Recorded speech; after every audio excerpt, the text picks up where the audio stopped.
This has always been one of my favorite Disney songs. You think you own whatever land you land on. The wildly descriptive lyrics of Colors of the Wind evoke imagery that allows the imagination to soar. But I know every rock and tree and creature.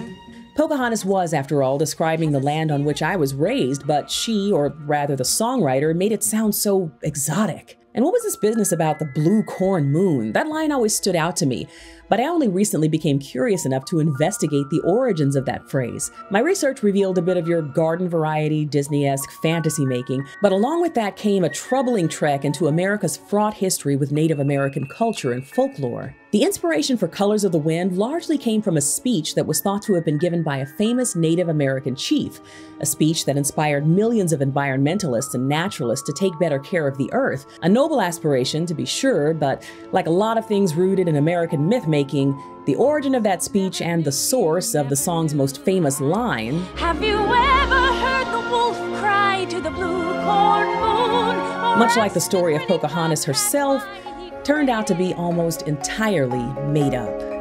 I'm Dara Star Tucker, and this is The Breakdown. In the 1990s, Disney Animation Studios was on a winning streak. They couldn't miss The Little Mermaid in '89, Beauty and the Beast in '91, Aladdin in '92, and The Lion King in '94. Ordinarily, when a new animation feature finally made it to home video, we get a preview of what was to come in the form of a trailer. When The Lion King was released, they switched it up a bit. All we got was a song. Can you paint with all the colors of the wind? A glorious song. A song decrying the exploitation of native lands and the blatant disregard for nature that European colonizers often exhibited. Disney was clearly moving into their conscious era. There was a period from 1989 to 1999 that Disney has built its own folklore around, often called the Disney Renaissance, that we all remember fondly. Disney had at one time been the only real game in town where big-budget animation was concerned. But the deaths of Walt and Roy Disney in the late 60s and early 70s left Walt Disney Productions with a bit of an identity crisis, and the studio went through an almost 20-year period of lagging box office receipts and increased competition from burgeoning animation studios. So when they finally got back to producing hits, starting with 1989's The Little Mermaid, they came back with a renewed vision for what Disney Animation Studios would represent in its Renaissance era. It wasn't lost on anyone that the original golden age of Disney animated films had been exceedingly white. That wasn't unusual for the era, but the glaring instances of cultural insensitivity and even blatant racism But I be done seeing about everything.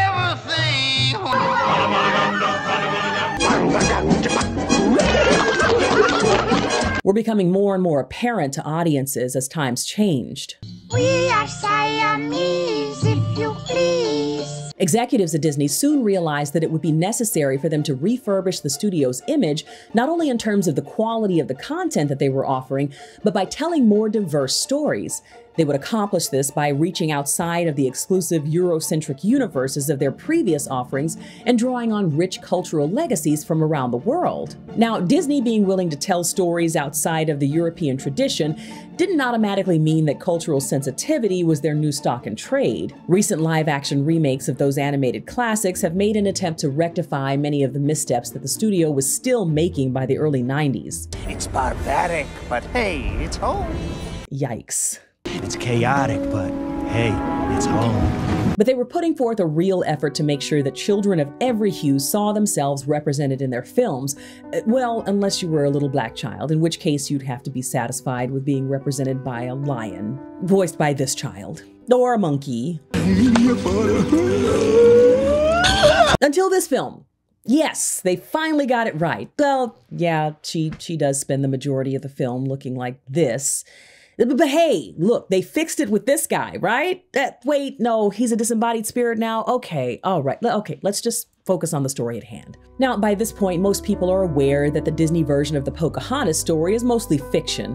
Pocahontas would have been about 10 or 11 years old when John Smith came to the Americas, so there was certainly no inkling of a romance between the two. What's not as well known is the equally problematic nature of the film's most famous song. On its surface, it purports to contrast the opposing ways in which the natives and the colonizers viewed their land, but the lyrics themselves point to an all too familiar history of exploitation, cultural appropriation and a romanticizing of Native folklore that on one hand feels complimentary, but in reality just further serves to co-opt Native stories and cultural agency. When the song reaches its emotional height, you're fully locked in. This is a Native American woman, Pocahontas, schooling this colonizer, John Smith, about his treatment of the land that his people have co-opted, a land that she loves. This was Disney confronting white imperialism and native land theft. This was uncharted territory for them. Since most people had the VHS of The Lion King on repeat for months, most of us had Colors of the Wind memorized by the time the Pocahontas film opened in theaters in 1995. Colors of the Wind was composed by Alan Menken with lyrics by Stephen Schwartz. This was Stephen Schwartz's first time writing lyrics for a Disney film, and he hit it out of the park. Disney clearly knew that this song would be the film's biggest selling point. Composer Alan Menken had worked on most of the Disney Renaissance films, The Little Mermaid, Beauty and the Beast, and Aladdin, but lyricist Stephen Schwartz was a Broadway guy who was best known for shows like Pippin and Godspell. After the storyboarding took place, the composition of Colors of the Wind was really the first substantive thing that was done on Pocahontas. Disney execs felt that the song was so strong that the rest of the film was built around it. And they weren't wrong to put that kind of faith in the song. It ended up winning the Academy Award for Best Song. From Pocahontas, Colors of the Wind. Music by Alan Menken and the lyric by Stephen Schwartz. And it was a huge pop hit for Vanessa Williams. Think you own whatever land you land on. The earth is just a dead thing you can claim. But in the years preceding the film's release, important questions were starting to be raised about a speech that the song's lyricist, Stephen Schwartz, referred to as the main source of inspiration for the song's lyrical content. And I want to acknowledge my personal debt to the Native American poets and wisdom keepers who inspired my work on this project, most particularly in the case of this song, Chief Seattle. Thank you very much. In a 2010 interview, Stephen Schwartz described the painstaking process that he went through to ensure that the songs in Pocahontas were reflective of the culture of the Powhatan people on which the film was based. He and members of the Pocahontas team went to Jamestown and they spent time with Native tribes. He describes listening to Algonquin music and reading Native American poetry, as well as immersing himself in narratives on the life of Pocahontas and the Algonquin people. He did his homework.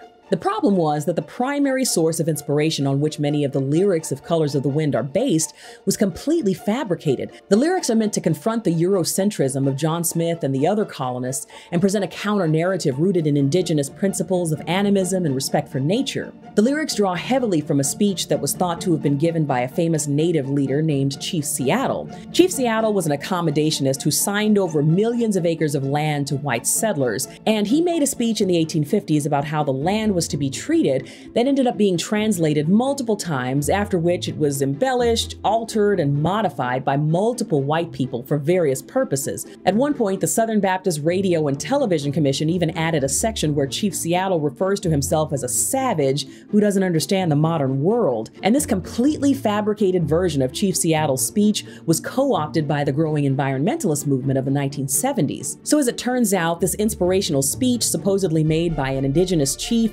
was really just a representation of the mythological noble savage trope that white settlers had been peddling since they landed on U.S. shores. Finally, in the 80s and 90s, academics and historians started to question how much truth there was to the speech. And slowly but surely, it was revealed that very little of Chief Seattle's speech had survived all those reworkings and misinterpretations. But when Stephen Schwartz was writing Colors of the Wind in the early 90s, he wasn't really aware of any of that. And as for the line about the blue corn moon, well, that's mostly made up too. Schwartz says that while he was researching Native literature and poetry, he came up on a line that read, "I will come to you in the moon of green corn," and he thought it was a beautiful sentiment. When he got ready to incorporate that line into the song, he just didn't think green corn moon rolled off the tongue very well. So he thought about how closely blue corn is associated with Native culture, although he acknowledges that it has nothing to do with natives from the Algonquin region where Pocahontas would have lived. And he thought about the idea of the blue moon, so he substituted green with blue, and thus was born the blue corn moon. Now, incidentally, the green corn moon just describes the full moon in August, and a blue moon is the fourth full moon in a three-moon season, or the second full moon in a single month. So I guess technically, if you had a second full moon in the month of August, you would have a green-blue corn moon, right? But none of this takes away from the beauty or the message of the song, of course. Despite all of the problematic historical elements in the song's backstory and the film itself, the song delivers an important message about respect for the earth and its inhabitants. And considering Disney's record on racial insensitivity, despite its flaws, Colors of the Wind represented a significant step forward for a studio that has yet to fully grapple with its troubled past. Have you ever heard the wolf cry to the blue corn?